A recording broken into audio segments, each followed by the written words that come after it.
గుత్తి వంకాయ కర్రీ అంటే తెలియని వాళ్ళు ఎవరున్నారండి చెప్పండి. బట్ కానీ ఈ స్టైల్లో గుత్తి వంకాయ కర్రీ ఎవరికి తెలిసి ఉండదు. ఏంటి స్పెషల్ అనుకుంటున్నారు కదా, ఇదైతే మనకి మసాలా గుత్తి వంకాయ కర్రీ. చాలా బాగుంటుందండి ఈ కర్రీ.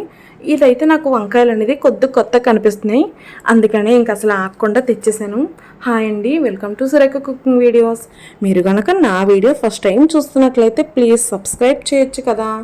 సో ఇంకెందుకు ఆలస్యం, వచ్చేయండి మన వంటింట్లోకి వెళ్ళిపోదాం. మరి ముందుగా ఆనియన్స్ పేస్ట్ చేసుకోవాలండి. చూసారు కదా, నేనైతే ఆనియన్స్ మిక్సీ పట్టేసుకున్నాను, పేస్ట్ లాగా ఫైన్ పేస్ట్ లాగా పట్టేసుకోండి. సో ఇదంతా కూడా మనం ఒక ప్లేట్లోకి వేసేసుకుందామండి.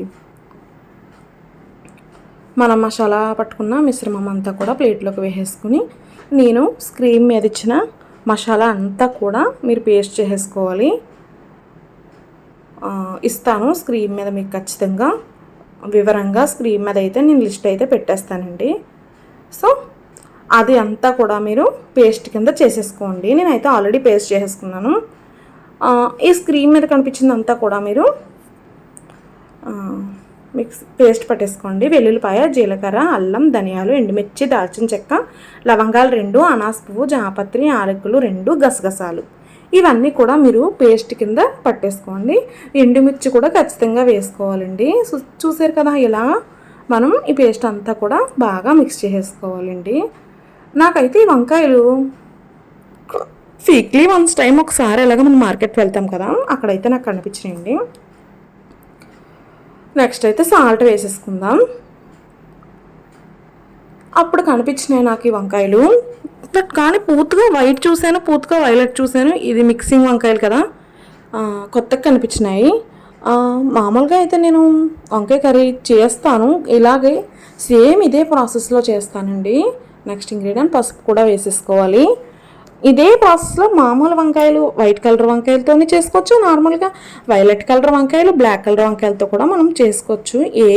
మనం ఏ టైప్ ఆఫ్ వంకాయలతో అయినా సరే ఈజీగా ఇదే ప్రాసెస్తో చేసేసుకోవచ్చు. బట్ కానీ ఈ వంకాయలు అయితే నాకు కొత్తగా అందంగా కనిపించినాయి.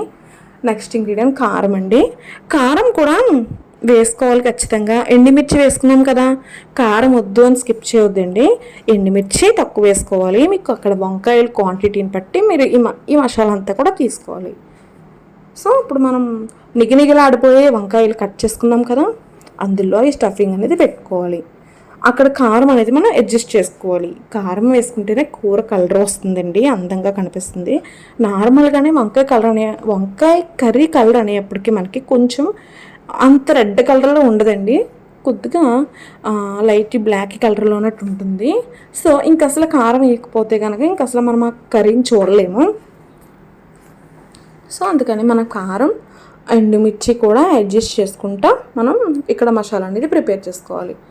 ఇంకెందుకు లేట్, స్టవ్ ఆన్ చేసుకుని బ్యాండీ పెట్టేసుకుని ఆయిల్ వేసేసుకుని మనం స్టఫింగ్ పెట్టుకున్నాం కదా, నిగినిగిలాడిపోయే వంకాయలు తెచ్చి ఆయిల్లో వేసేసి బాగా ఫస్ట్ అయితే స్లో ఫ్లేమ్ మీద వేయించుకోవాలండి. మసాలాతో పాటు పచ్చిమిర్చి కూడా వేసుకోవాలి.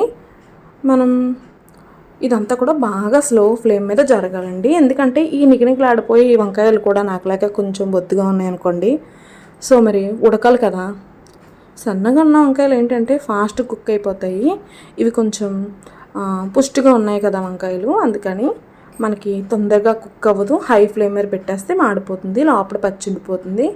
సో ముందుగా మనకి ఈ మసాలా అంతా కూడా పచ్చి వాసన పోయేదాకా ఫ్రై చేసుకున్న తర్వాత అప్పుడు వాటర్ వేసుకోవాలి.